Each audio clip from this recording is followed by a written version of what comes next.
હનુમાનગઢીના મહંત પ્રેમદાસ 300 વર્ષ જૂની પરંપરા તોડી 30 એપ્રિલે રામ મંદિરની મુલાકાત લેશે।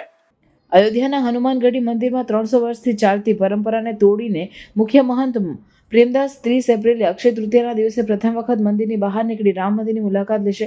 ગદ્દી નશીન તરીકે ઓળખાતા 70 વર્ષના મહંત પ્રેમદાસે આજ સુધી મંદિરના 52 બીઘા વિસ્તારમાંથી બહાર પગ મૂક્યો નથી। આ નિર્ણય માટે નિર્વાણી અખાડાની પંચાયતની મંજૂરી લેવામાં આવી છે। હનુમાનગઢી મંદિરનું સંવિધાન કહે છે કે મુખ્ય મહંતે જીવનભર મંદિરના પરિસરમાં જ રહેવું જોઈએ। આ નિયમ એટલો કડક છે કે ભૂતકાળમાં મહંતને કોર્ટમાં હાજર થવા મંજૂરી ન હતી અને કોર્ટના અધિકારીઓ મંદિર પરિસરમાં આવીને તેમની હાજરી નોંધતા હતા। હવે મહંત પ્રેમદાસે સ્વપ્નમાં હનુમાનજીના આદેશ અનુસાર રામ મંદિરની મુલાકાત લેવાની ઈચ્છા વ્યક્ત કરી છે, જેને અખાડાની પંચાયતે મંજૂરી આપી છે। અક્ષય તૃતીયાના દિવસે મહંત પ્રેમદાસ હનુમાનગઢીથી રામ મંદિર સુધી એક ભવ્ય શોભાયાત્રા સાથે જશે, જેમાં હાથી, ઊંટ, ઘોડા, નાગા સાધુ અને હજારો ભક્તો સામેલ થશે। પ્રથમ તેઓ સરયુ નદીના કાંઠે સ્નાન કરશે અને પછી રામ મંદિર તરફ આગળ વધશે। આ યાત્રા માટે વિશેષ ભોગ અને અર્પણો સાથે મહંત રામલલાને અર્પણ કરશે। હનુમાનગઢી મંદિરને અયોધ્યાના રક્ષક તરીકે માનવામાં આવે છે અને માન્યતા છે કે રામલલાના દર્શન પહેલા હનુમાનજીના દર્શન કરવાથી પૂજા પૂર્ણ થાય છે।